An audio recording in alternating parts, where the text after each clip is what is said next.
เป็นหยังหาอย่างนั้นนะไปเป็นหยังกับช่วงว่างนะกะช่วงไปเจอตู้แดงตู้เนี่ยฮะตู้แดงใช่ไหมถวายเราไปออกมานอกค่ะ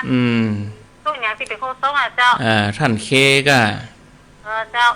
นะกะช่วงว่างไปเลิกก็แน่ไปเตอะไปเป็นหยังไปเป็นหยังโอกาสหน้าถ้ามีเวลาว่างเปิ้นนั่งท่านก็เข้าไปเลยเจ้าถ้าไปถวายเต็มกับเจ้าอัน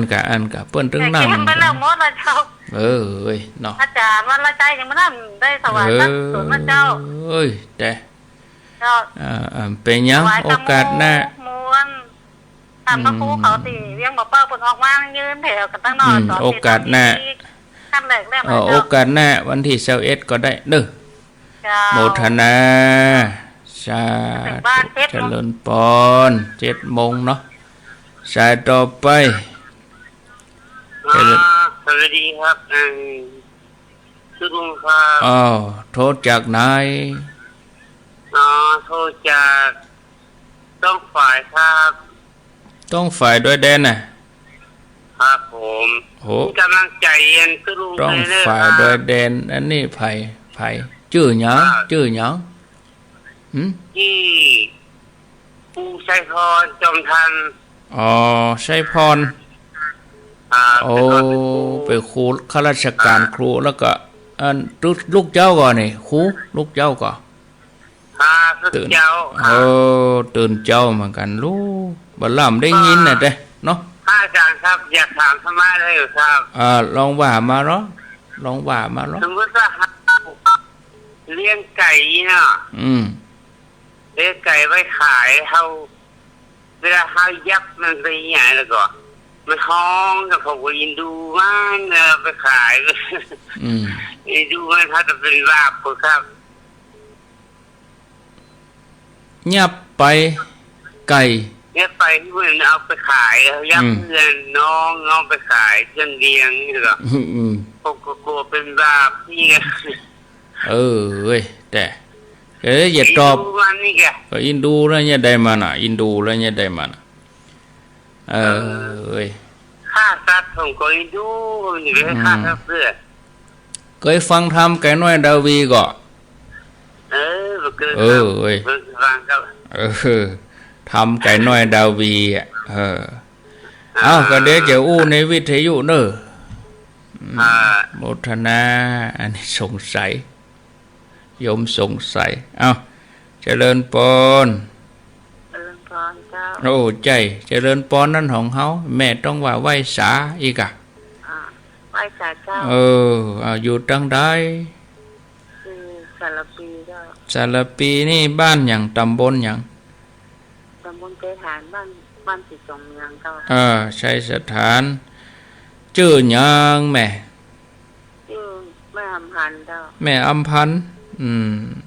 อายุเท่าใดอายุได้เป็นเดือนเนี้ยวันที่21นี่จะได้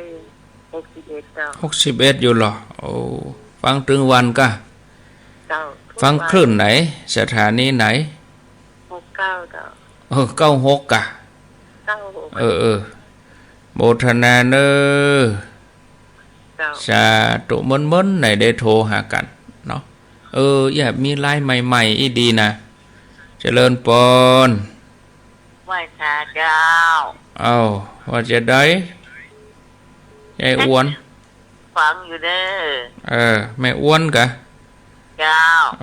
ฟังอยู่ฟังคลื่นไหน96เนี่ยค่ะ96โมทนาเนอ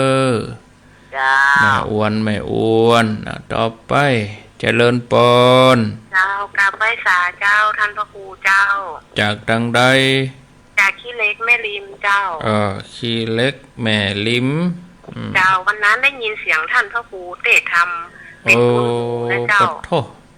เตะธรรมเมืองนี่ไม่ค่อยแกว่นต่อได้หรอแต่ก็เสียงก็ม่วนดีเนาะเจ้าบ่ใครไหวฟังจนจบเลยเจ้าเพิ่นจะลู่ถอดกันเตะเสียงก็ได้ร้านได้ยินท่านเทศเรื่องการใส่บาตรนะเจ้าที่วันศุกร์นั่นนะเจ้า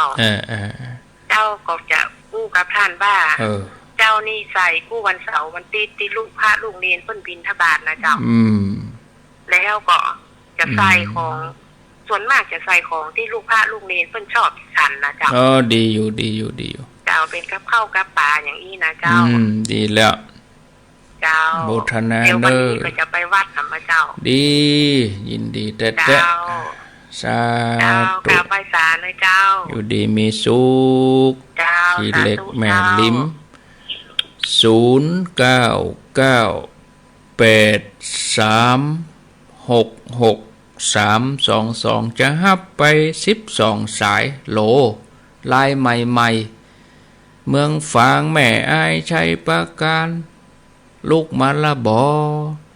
เบอร์นี้เขียนไว้ก่อน0998366322มีก็เดจะได้อูธรรมะแถมช่วงหนึ่งประมาณ10 กว่านาที4 โมงครึ่งก็จะได้เจิญแขกครับเจิญมาอู้สนทนาวันนี้เจริญปอนจากที่ไหนล่องวัวแดงล่องวัวแดงสันกำแพงเนาะแม่ลูกเจ้าก็ลูกกี่โมงตื่นตี2ปลายแล้วอันจะได้นึ่งเข้าไปวัดตั้งให้เข้าล่ะไปยากไปยากเป็นหยังอายุเท่าใดอุ้ย78อยู่เหรอชื่อหยังอุ้ยชื่อหยังอุ้ยพรยายพรร้องวัวแดงนี่เนาะแล้วก็อันฟังเฮามาเมื่อล่ะฟังกูคืนฟังกูเจ้าก็ว่าจะคืนก็แม่นเนาะได้เนาะบ่ายตี 3เนี่ยเขาจะว่าเจ้าก็เจ้าจะว่าเมื่อคืนก็เอาเกิงกังฟังมาเมินแล้วกะอุ้ยเป็นได้พ่องฟังเฮาแล้วเป็นได้พ่อง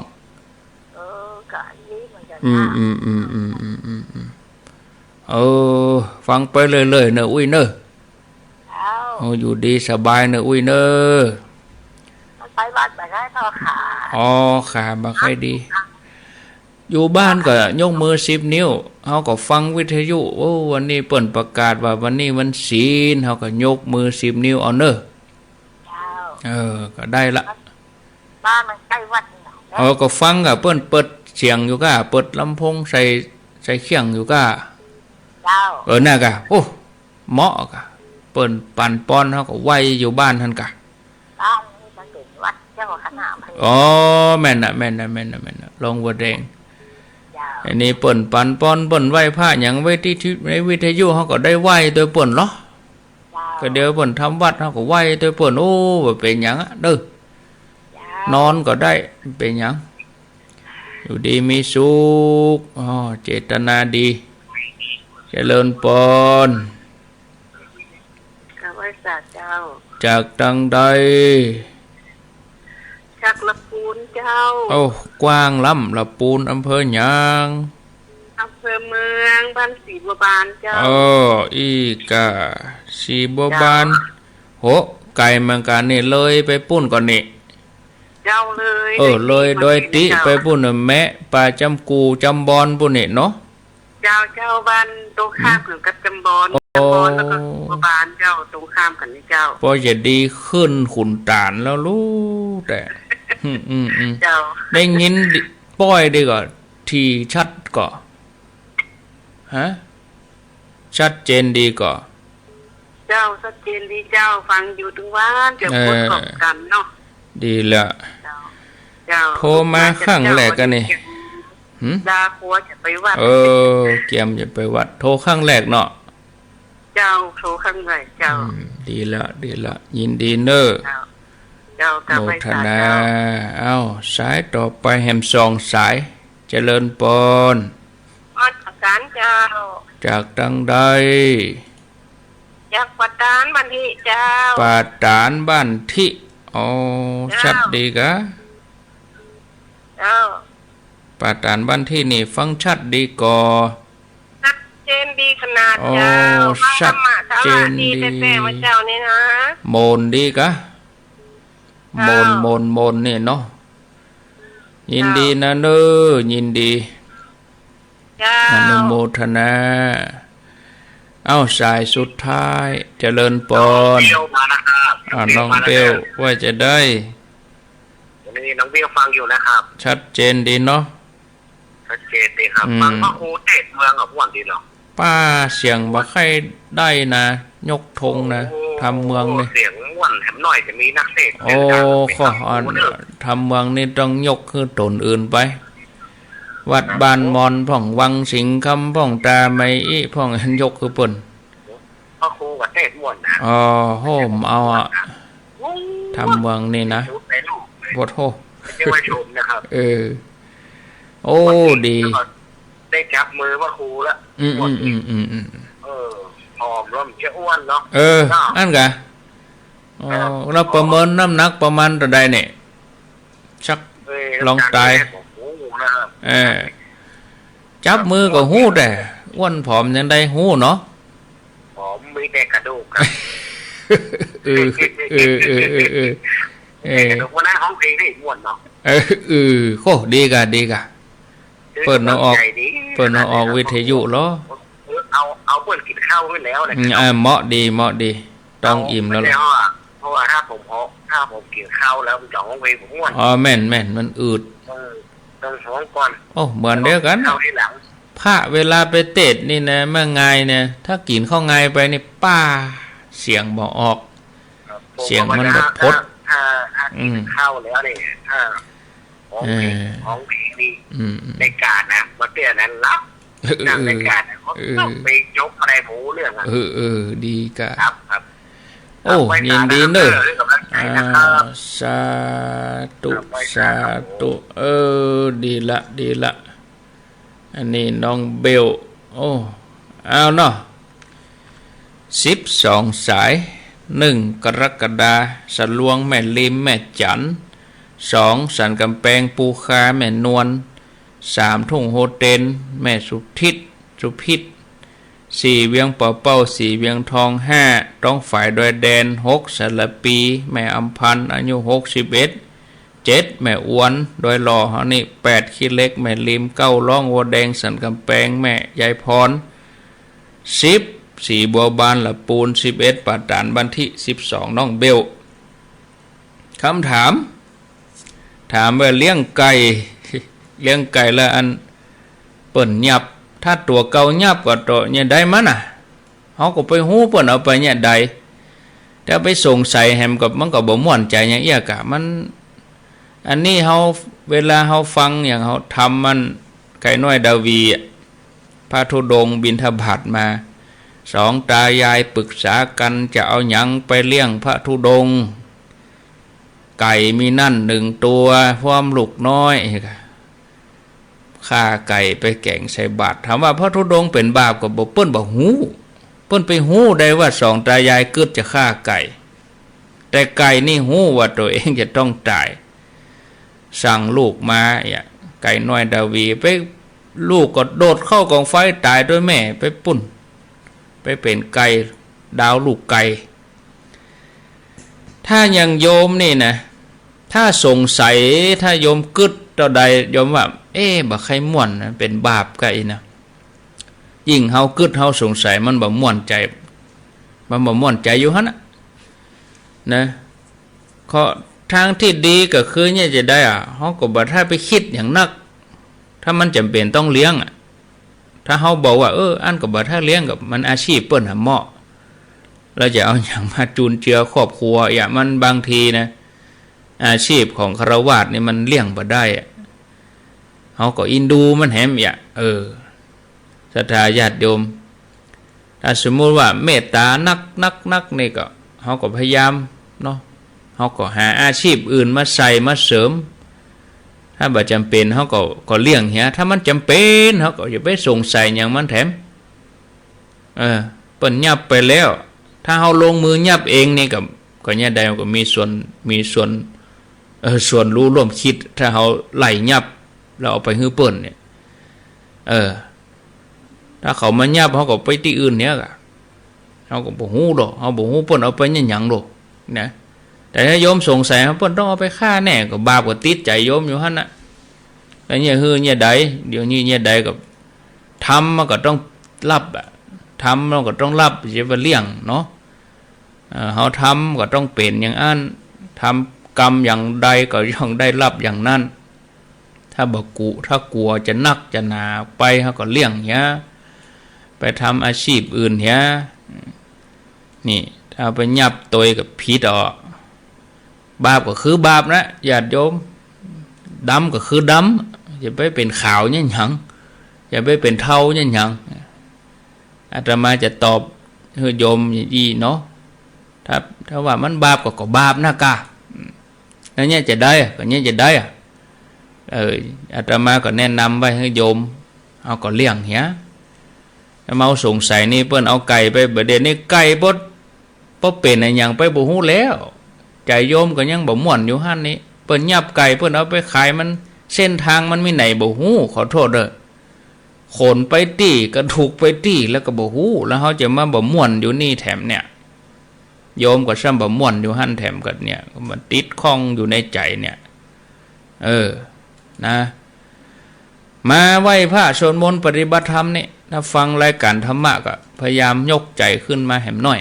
นะเมื่อเขามีเมตตาแล้วก็เขาก็จะเลี้ยงเนี่ยเขาอินดูมันเขาก็จะพิจารณาปัญญาเขาเกิดแล้วหลอดตอนนั้นเพื่อความสบายใจเขาบ่เลี้ยงดีกว่าเว้ยถ้าว่าเลี้ยงจำเป็นต้องเลี้ยงก็เนี่ยใดมันเลี้ยงบ่ได้ก็ถ้าจำเป็นต้องเลี้ยงก็ต้องยอมรับสภาพถึงเวลาเปิ้นพิพากษามาต้องสารภาพอย่างเดียวมันจำเป็นครับผมจะต้องเอาไปเลี้ยงลูกเลี้ยงอย่างบาปบ่เป็นอย่างอันนะเปิ้นบ่ฟังข้ออ้างนะจำเป็นจะต้องได้ใจผมจำเป็นต้องใจเงินผมเลยไปโกงเพิ่นนี่บ่ได้ต้องสารภาพอย่างเดียวคุณไป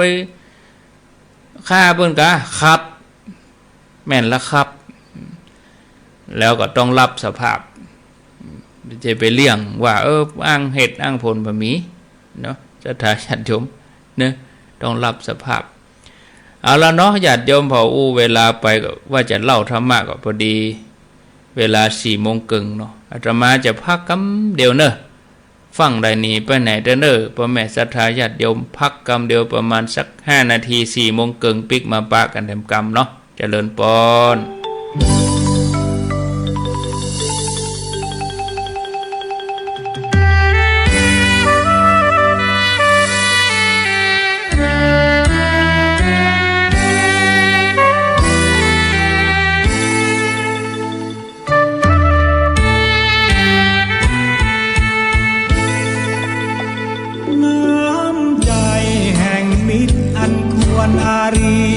ก็คือคนที่เขามีเมตตารู้จักเกื้อกูลและอุดหนุนซึ่งกันและว่าต้องทำใจรักกันไว้ดีกว่า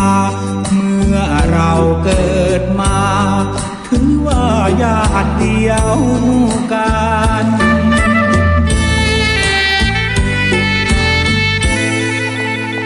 ขอเพียงอย่าหวังดวงใจอาธรรมมุ่งแต่ก่อกรรมโน้มนำโศกสันหวังแก่งแย่งดีคอยเสียดสีได้มีใจมันหากเขาดีแล้วควรดีเกื้อกันอย่ามัวเดียดฉันมิตรสัมพันธ์จะคลาย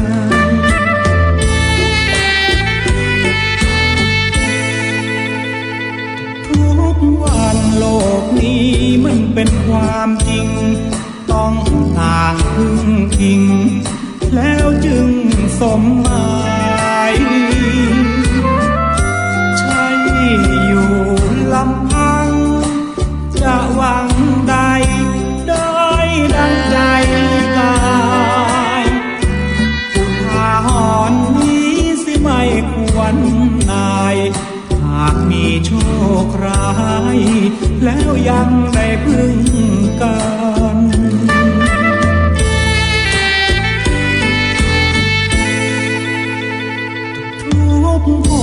เกิดแล้วยังมีวันตาย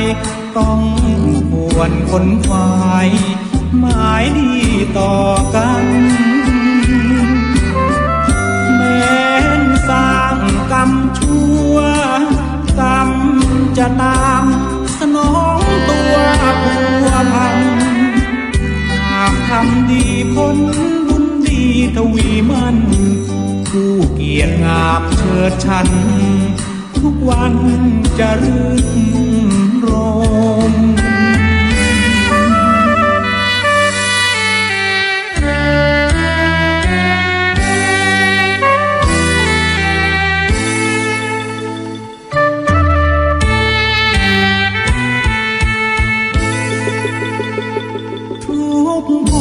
เกิดแล้วยังมีวันตาย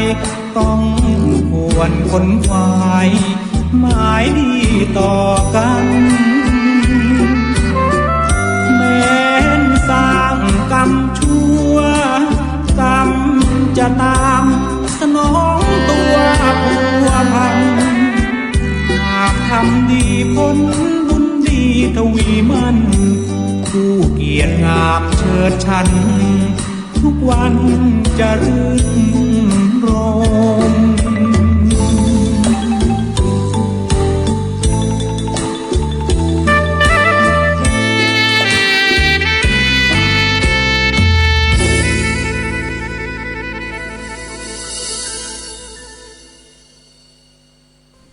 คนยาขมลูกรักคนบางคนอาจจะพูดจาไม่เพราะหูตรงไปตรงมาปากกับใจตรงกันผู้ฟังจะไม่ชอบแต่คนอย่างนี้ต้องดูให้ลึกๆดูให้นานๆเพราะมักจะเป็นคนที่ดีที่น่าคบหาได้อยู่ในประเทศคนยาขมคือมีลักษณะเหมือนยาขมตามปกติยาขมนั้นจะเป็นยาดีมีประโยชน์ดังที่คนโบราณกล่าวว่าคนซื่อกล่าวคำไม่เพราะหูแต่เป็นประโยชน์ในการภายหน้าเหมือนยาดีที่ขมปากแต่เป็นประโยชน์แก่คนไข้ตรงกันข้ามบางคนพูดจาไพเราะแต่อาจเป็นอันตรายต่อเราได้เพราะฉะนั้นการจะตัดสินใจว่าใครดีไม่ดีด้วยคำพูดของเขาเพียงอย่างเดียวนั้นดูจะเป็นการเสี่ยงความผิดพลาดไม่น้อยข้อสำคัญคือต้องค่อยๆดูพิจารณาว่าปากกับใจตรงกันหรือเปล่าเป็นคนละประเภทเป็นคนยากจนหรือประเภทน้ำตาลหรือทั้งประเภทยาพิษต้องดูให้ดีๆ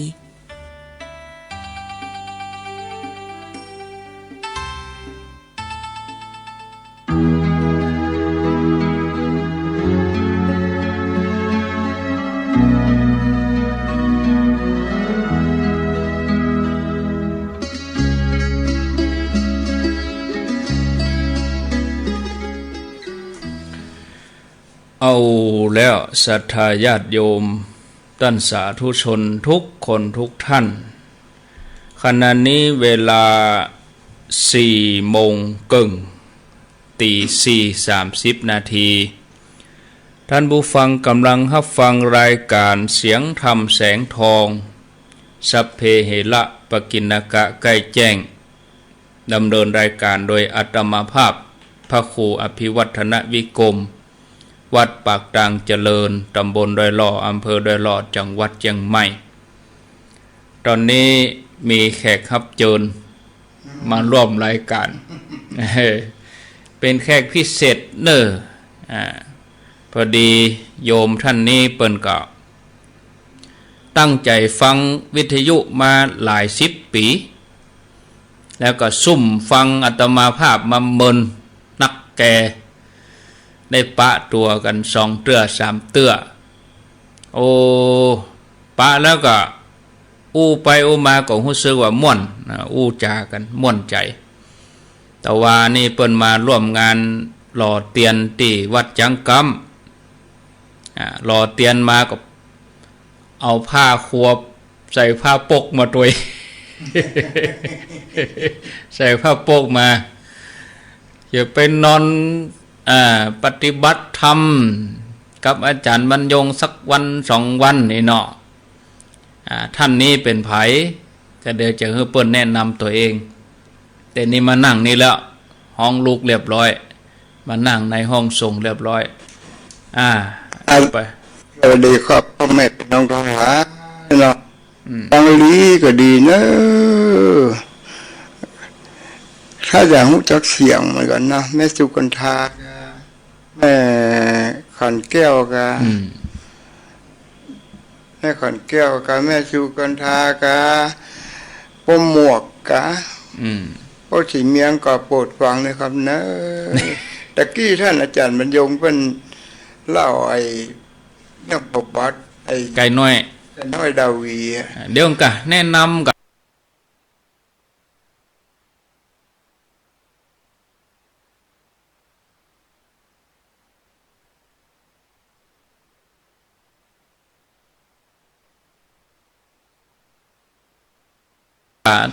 ป่อ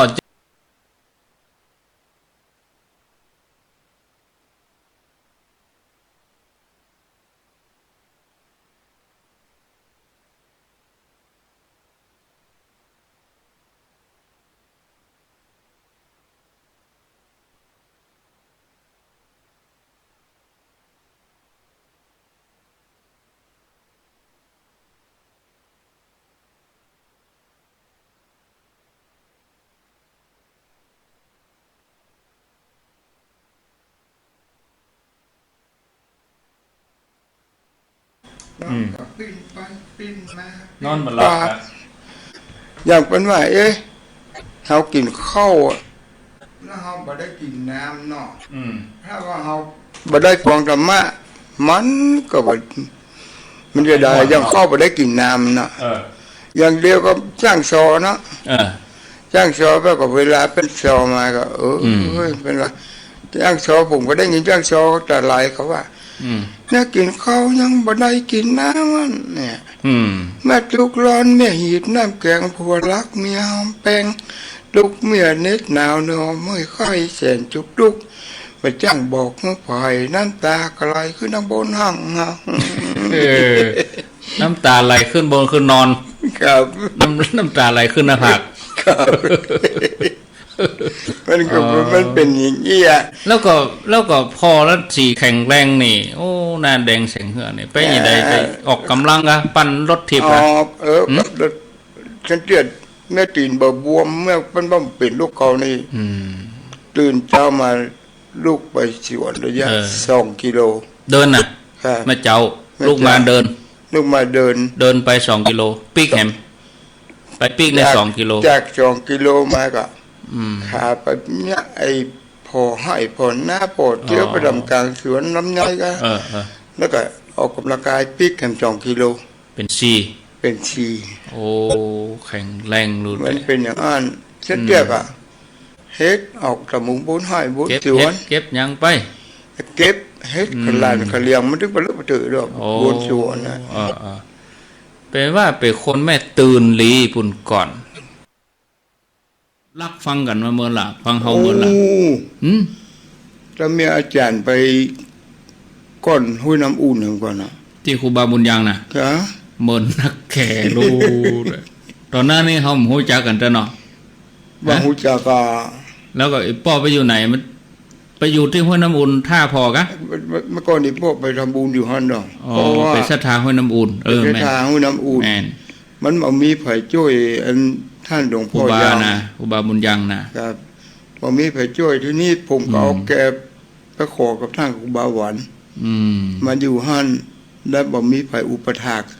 ไปดูแลวัดวาอยู่กับหลวงพ่อบุญยังแล้ววิทยุนี่เนาะฟังรายการเฮาเนี่ยฟังกูเจ้าโอ้มันเป็นกูเจ้าแล้วเฮาห้องลูกว่าใดรับลูกเจ้ากินผักอันยอดไปรับลูกควายกินผักยอดเก่าอันนี้ลูกเจ้าได้หลายลูกควายได้น้อยแต่เดี๋ยวก็ลูกเน้อกันเดี๋ยวก็สุริยาแสงพระอาทิตย์ สีทองทองฟ้าอำพอยอรุณลุ่งฟ้าเป็นแป้งงานใจเทินชราใสชีเจ้าตะบ้านเนี่ยมาฟ้องแต่ละธรรมอาจารย์บรรดุงจักนำเล่าด้านนี่เป็นข้าวเป็นเครือแต่กี้ฟังเรื่องนั้นแกน้อยดาวีครับฟังน้อยแล้วก็กึดได้เลยกึดได้เลยนี้จะมาเล่าข้าวก็ว่าจ้อยแกน้อยดาวีนี่มันจอยเป็นซอกะเป็นซอเป็นทำนองนี้อ๋อทำนองเงี้ยวเอาอย่าเก๋าอย่าน้อยก็มอกม่วนนี่ก็ได้กะเป็นยังก็มันเมื่อก่อนเนี่ยอายุ17-18อายุ21นี่ก็เนี่ยปีใหม่ก่อนมันจะอย่างเดียวดูเป็นนี่ได้อย่างใดปะโทเป็นม่วนนี่แจ้งไปแจ้งกอมกุมโฮงเหี่ยคิ้วใจจางอ่ะดีเป็นดีจึงสีจะล้อกันโลม่วนเนาะม่วนกะเดี๋ยวนี้แฮเทคบึ้งโอ้บัดเดียวนี่ปดโหมันไม่ใช่อย่างแต่ก่อนละอ่อนบัดเดียวนะบัดเดียวนี่ปดต้องมันเกิดมาบัดเดียวละอ่อนบัดเดียวปึ้งอึ่งดอกมันยังใหญ่มันจะกอบกันขึ้นกันล่องเหมือนแต่ก่อนเนาะว่ามือเอี่ยวหาการนี่ใจซึ้งใจสลอใส่สลอทีนี้เปิ้นจะขึ้นไปกับเปิ้นก็บอกเปิ้นก็หยอกกันดูก่อนน่ะเปิ้นหยอกกันเปิ้นก็ถามว่าน้องสาวกี่ข้าวกับหยังนี่ล่ะน่ะแม่ยิงตอบว่าไงน้องสาวว่าแกงบะกังเจยบะกังเจยครับบะกังเจยครับแปลว่าหยังแปลว่าบะเกยจังอ๋อเพิ่นอีเนาะตะก่อนนี่เดี๋ยวสาวก็ตอบไปมันละสาวก็ถามละไอ้ลงเงินมาคำนามขี้ตาคำหน้าขี้ก่อปลูกดอกจอมพอไว้หน่อยขี้ต้นอันนี้แม่ยิงความหมายว่าใดคือว่าพระจายก็จะตอบไอ้ลงเงินมาคำนามตะวัดมาตัดดงห่อปลูกดอกจอมพอเจ้าวี่บรรณายแล้วก็สาวจะตอบแบบว่าต้าวี่ประชมต้าลงประชมต้าข้ามประชมกับความงามกว่าก้าเป็นข้าวเป็นเครือแต่แล้วก็ทีนี้ประใจบอกว่าจัดจะชมถึงจะชมแกงเห็ดลมจะชมบักเกาะจัดเฉพาะเลาะมหาลัยเถอะถ้าหาจะตลกเขาก็ตลกได้ดอกแล้วนะคำเดียวก็ไม่ยิงว่ามาเขาก็ตอบละกูเป็นว่าแต่ผู้นี้ไม่จริงเก็บผักปุรีจีเกี้ยวมุจำก่อนจะมารามจิตำมแก้วกุ้ยตำมกุ้ยอย่างนี้เราเล่าเก่งเราเดียวกันไปอันนี้กันผมไม่ได้มาอย่างว่าโอ้เป็นแมวลีเราก็บอกว่ามุดฉลอยมันนำมันหนุนยับกับแจ้มาเดินแจ้งมาตึกเอาไฟมาตามบะขามก็เดียวโคตรที่ลงงโคตรที่ลงงเนี่ยไม่ใช่มันเป็นตลกกันตลกถ้าว่าเป่าเป็นเอาหงหินมาใส่แล้วเอาละเนอกับละเนอกับเลยข้าวหงหินนี่มันนี่นะเปิ้นไปเฮียนที่ไหนมามันก็มันก็เล่าสาวเขาเปิ้นอู้กันแล้วเปิ้นไปเฮียนที่ไหนมาก็บ่ได้เฮียนกันกะบ่ได้เฮียนมันก็ไปออกปัญญาออกมาเลยเนาะปัญญาออกมาแล้วก็มันเป็นข้าวแต่ก่อนเป็นหงหินกันนกกระจาบกะมาคุณคอมกะแค่ว่าไอ้โป้แต่ก่อนนี่มันเป็นเหล้าข้าวมีงานบ้านศพบ้านซากเนี่ยเย็นนี่เนาะเย็นนะมันมาเหล้าข้าวก็จะมานะก็ตามกุ้มตามขี้ยะโอ้ขี้ยะเป็นไปเอามาเป็นมุงยอมบะตองเขาเขียนดอกบะอุ่นบะเดียวเนี่ยได้แล้วบ่หัวบ่โหปิดไฟฟ้าก็อ่อนให้เช้าอย่างบะเดียวเทกันเนาะปิดไฟฟ้าได้มืดได้ละชุบบ่สอบบ่สู้มืดมันชูมืดเอาไก่น้อยดาวีตะกี้เอาเล่าให้หน่อยก่อนจะตอนจะนี่เอาเล่าว่าเป็นไดไก่น้อยดาวีนี่เป็นไดไก่น้อยดาวีนี่คือว่าไอ้ปู่ย่าสองเท่านั้นจะไปบิณฑบาตนั่นพระธุดงค์ธุดงค์จะบิณฑบาต ก็แบบมันจะไปซื้อโอกาส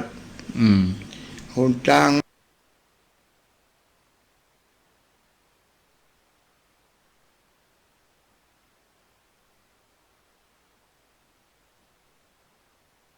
ไอ้ปู่ย่าสองเท่านั้นจะไปบิณฑบาตนั่นพระธุดงค์ธุดงค์จะบิณฑบาตก็แบบมันจะไปซื้อโอกาสหนทางมันมาอย่างนี้กันทีนี้เป็นยับแม่มันมาก็มันเป็นตูเป็นซุ้มอะเนาะแล้วก็ทีนี้เพิ่งกับว่าเอาหม้อเอามันจะมีเคียงมีอย่างเอามกมาหินตั้ง3 ก้อนก็ตั้งกลางเด่นก่อนเช้านะก่อนเช้าตั้งกลางเด่นนั่น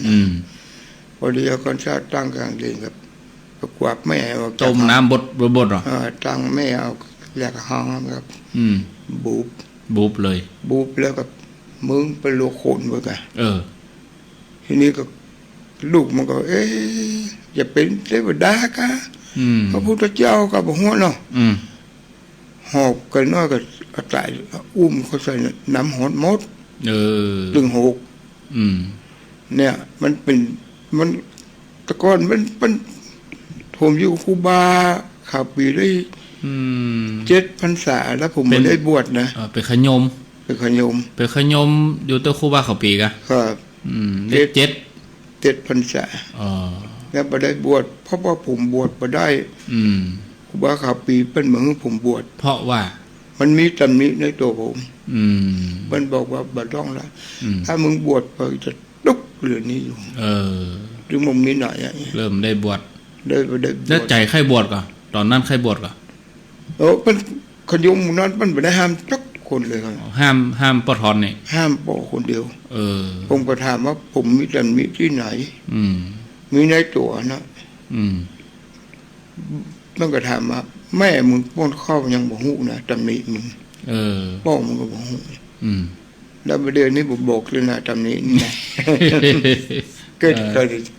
ไปเดี๋ยวบ่ฮู้ก็ค่อยหันเป็นปริศนาไว้ก่อน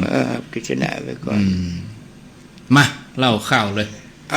อาเหี้ยเอาเกามั้ยเอาเน็ตนะเอาเกาไม่น้อยไอ้แฮมก่อนดีกว่าไอ้แฮมก่อนไปไอ้แฮมก่อน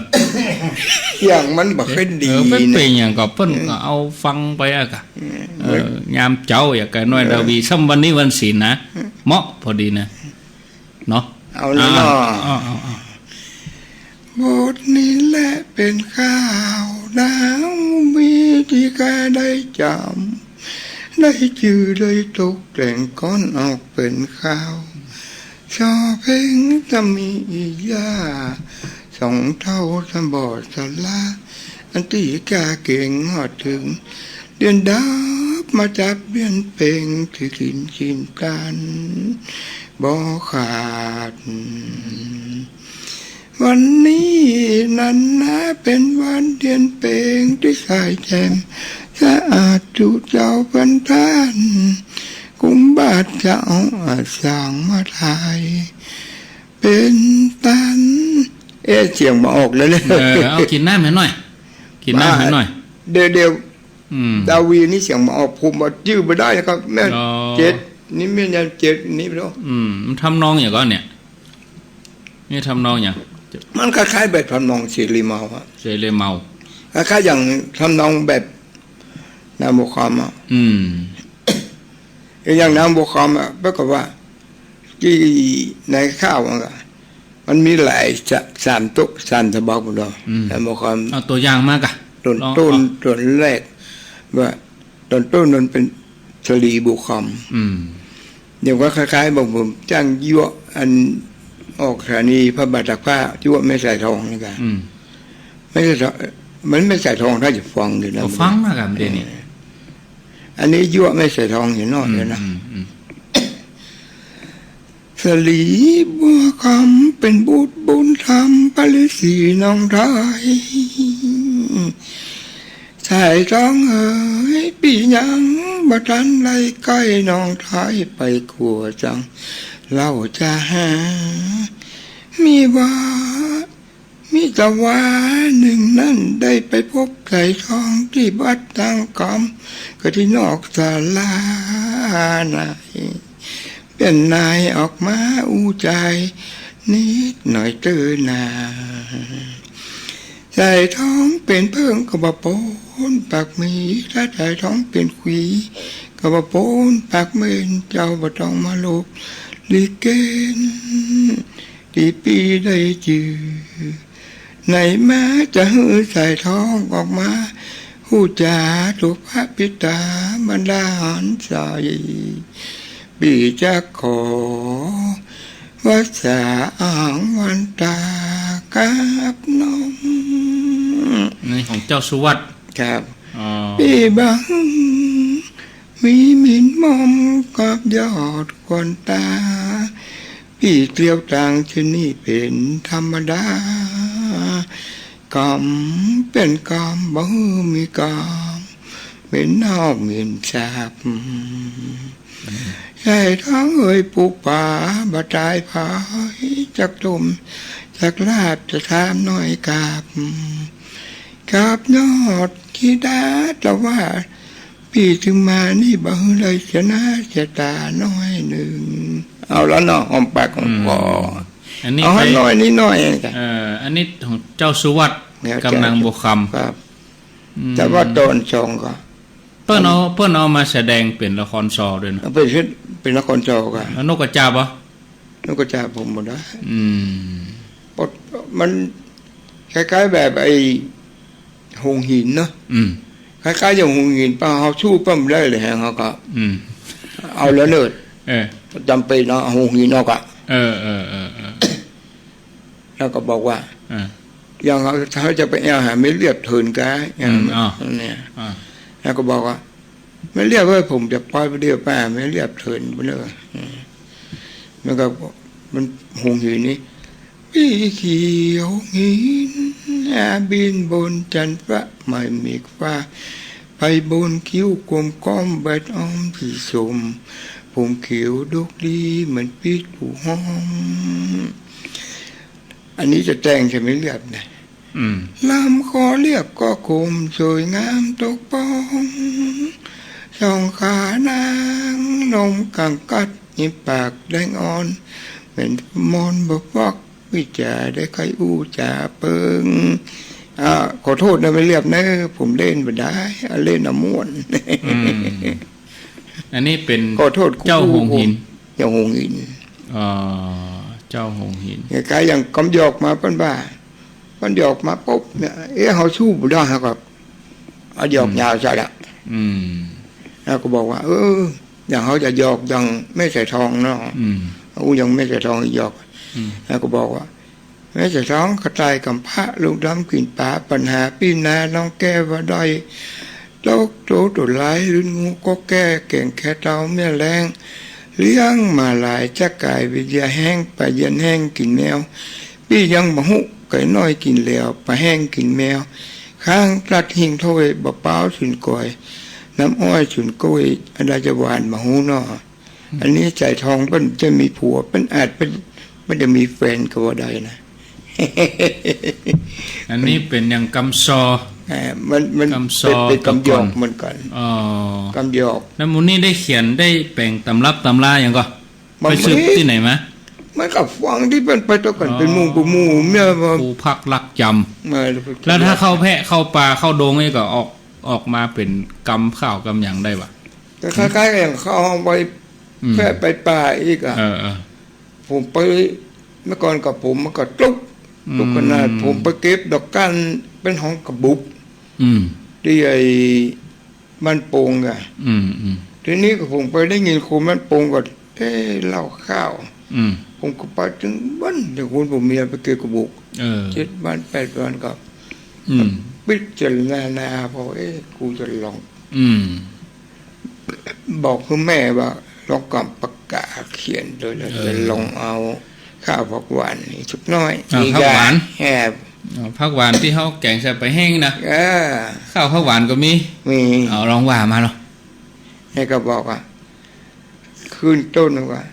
แสนกรรมก็เอาต้นมาหน่อยนะเสียงหายดีๆกันแน่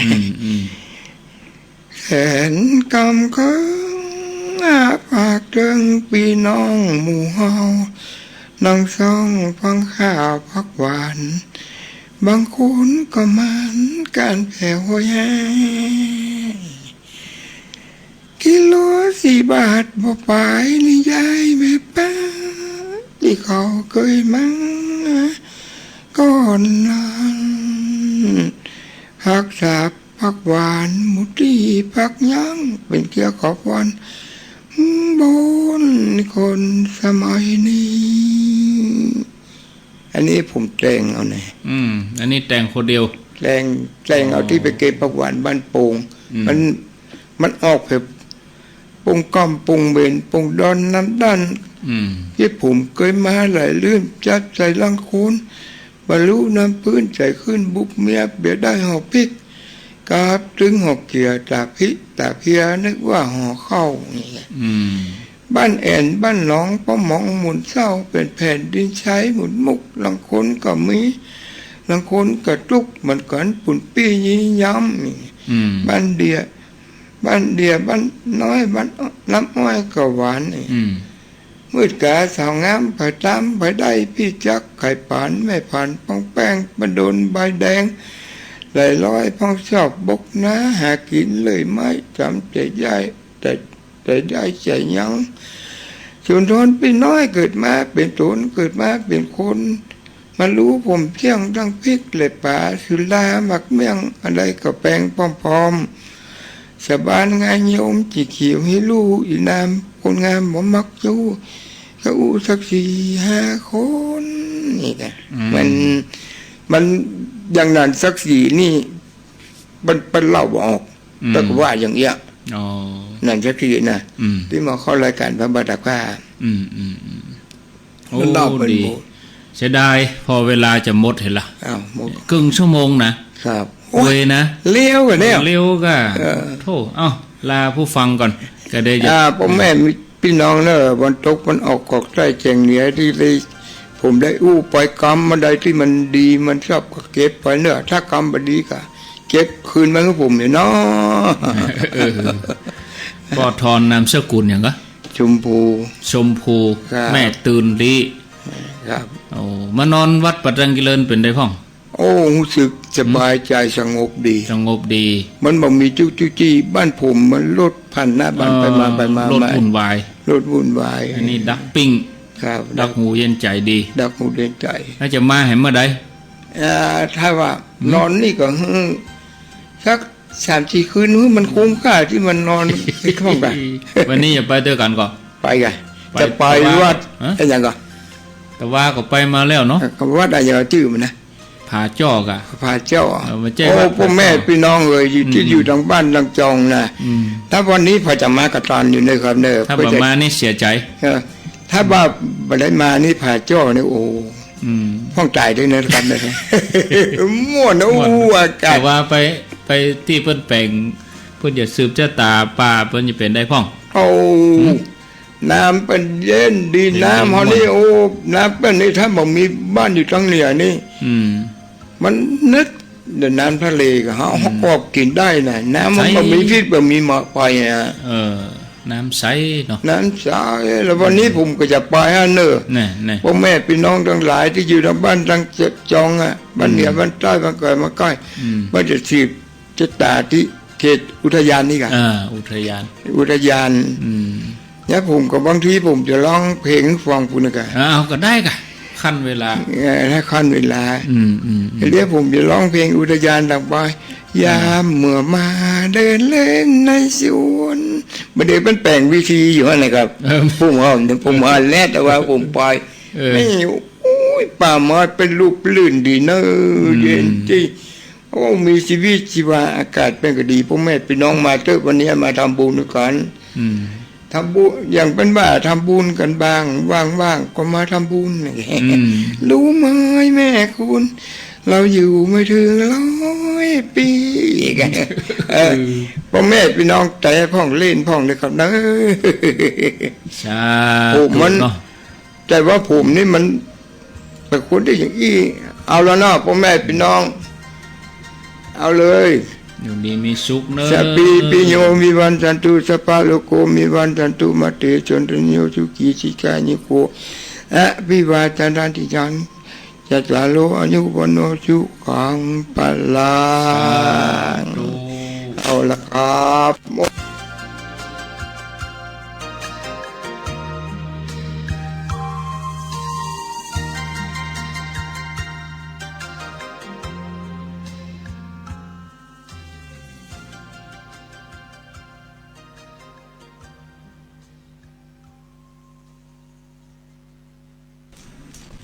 เอาและศรัทธาญาติโยม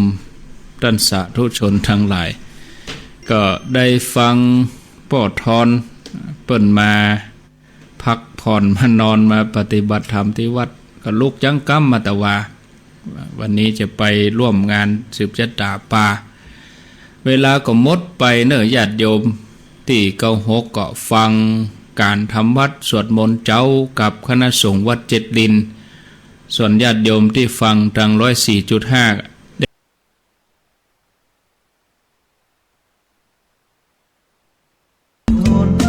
ให้รู้ตั้งตนฝึกฝนเป็นคนกตัญญู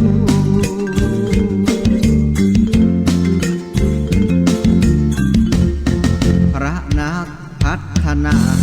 สง่างามความเสียสละเผยแพร่ธรรมะตะบะแกล้วกล้าต่อสู้พุทธศาสตร์ยิ่งใหญ่ชาวโลกได้รับรู้พระยอดนักสู้คือคณะของพระสงฆ์ไทย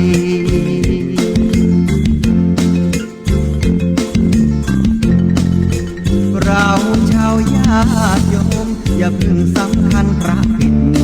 โปรดได้พินิจพิจารณาวินิจฉัยพระสงฆ์ที่ดีมีอยู่ผู้แผ่นดินไทยท่านอุทิศใจมอบกายตายคาผ้าเหลืองคณะสงฆ์วันนี้สามัคคีสักการะวัดมุ่งหวังทำนุศาสนาให้เจริญรุ่งเรืองยึดหลักพุทธธรรมทำจุนหนุนชาติบ้านเมืองให้เจริญรุ่งเรืองกระเดื่องไทยไร้สงครา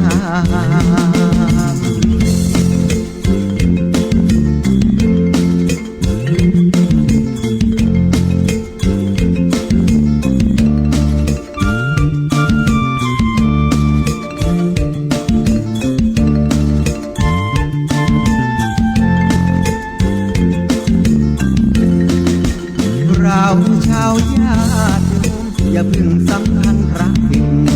โปรดได้พินิจพิจารณาวินิจฉัยพระสงฆ์ที่ดีมีอยู่ผู้แผ่นดินไทยท่านอุทิศใจมอบกายตายคาผ้าเหลือง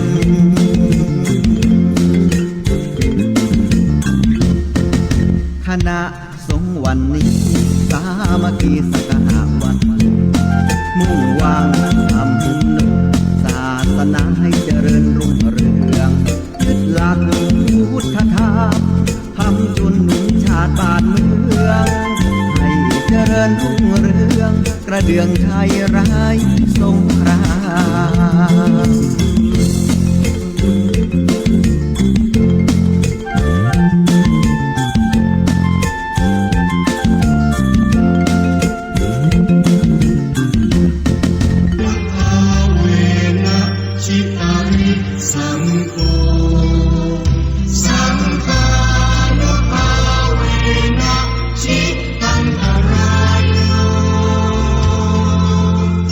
สัทธมานุ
ขอนอบน้อมบูชาสักการะองค์พุทธศาสนาปีชาฉานจอมเมธีเรืองเดชวิเศษญาณประกอบการกรุณาประชากรขอนอบน้อมพระธรรมที่ดำรัสแสดงอัตโอวาทประกาศสอนอันเกื้อกูลรักษาผู้อาทรบ่ฮือฮ้อนรนจิตวิสิทธิคุณขอนอบน้อมพระสงฆ์ทรงศิกขา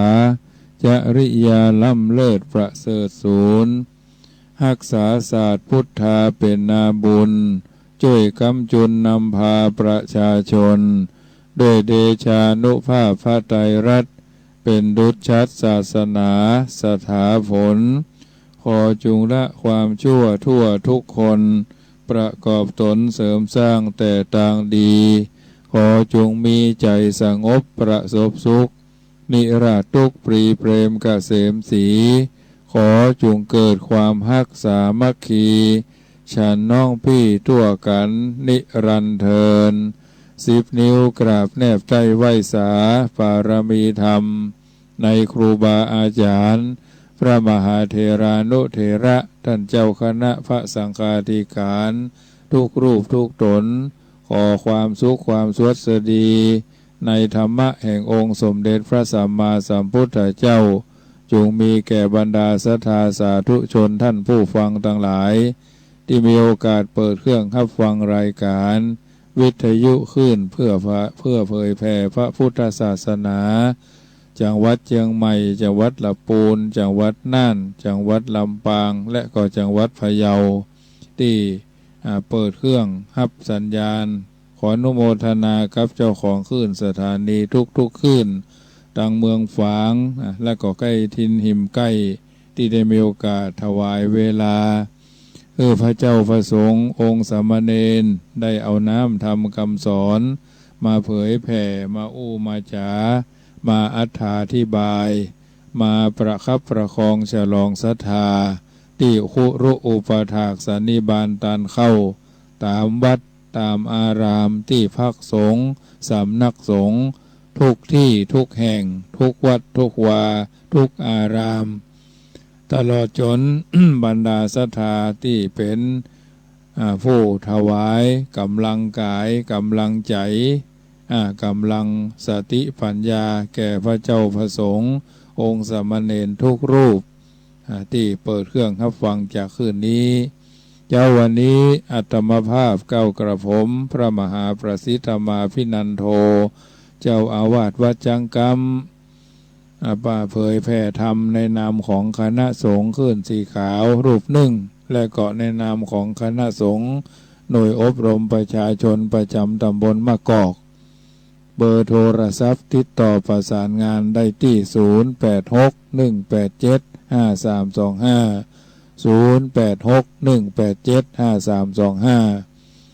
ได้น้อมนำเอารายการธรรมะมาทำหน้าที่ของพระเผยแผ่ซึ่งตะวันนี้ก่อนอื่นก็ขออนุโมทนาในพระเถรานุเถระท่านเจ้าคณะพระสังฆาธิการทั้งอำเภอป่าซางในอำเภอป่าซางโดยเฉพาะตำบลมะกอกทุกรูปทุกตน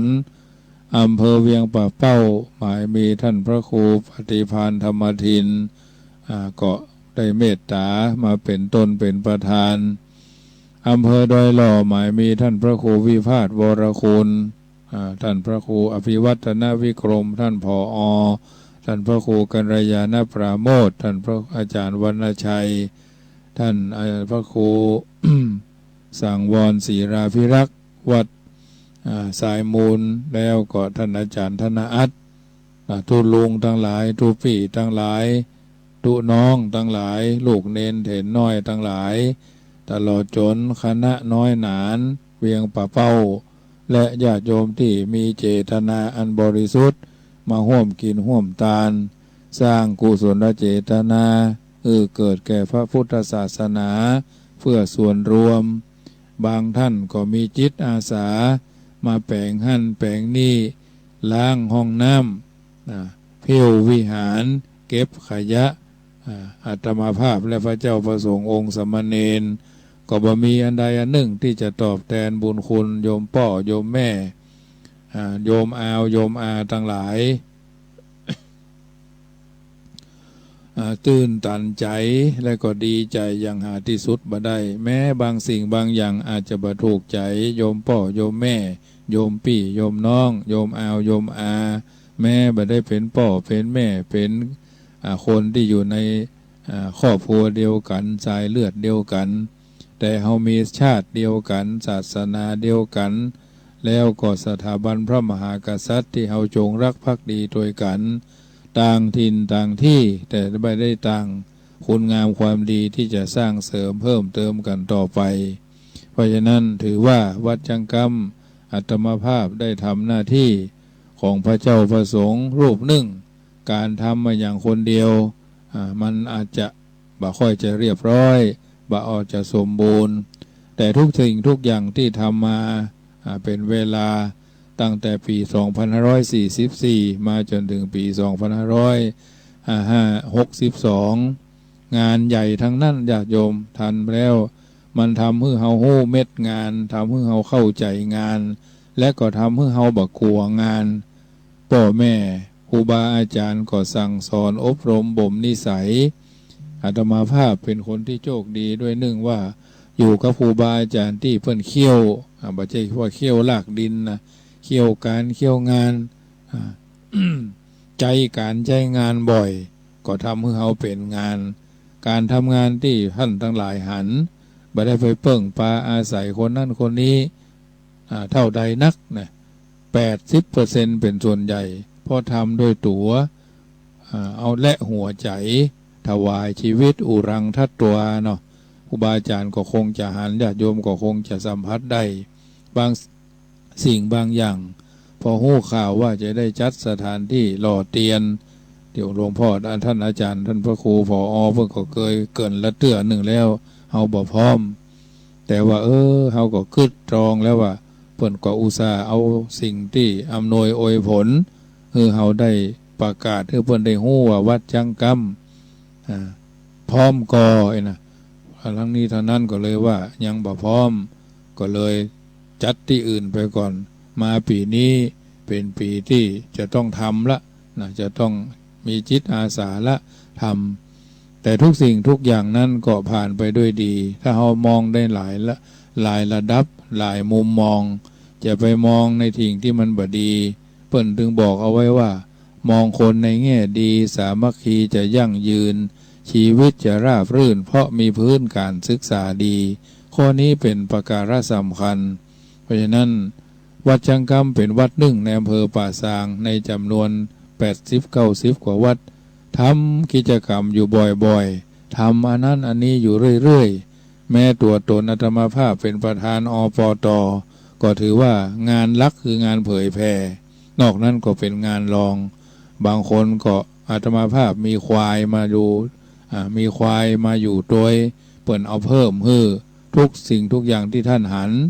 ครูบาอาจารย์ได้หันก็ไม่ได้ไปซื้อนะเปิ่นก็ตั้งใจจะบอกเชิญชวนถ้าสตางค์เฮาบ่ครบญาติโยมบ่ช่วยก็คงบ่ได้ซื้อนะ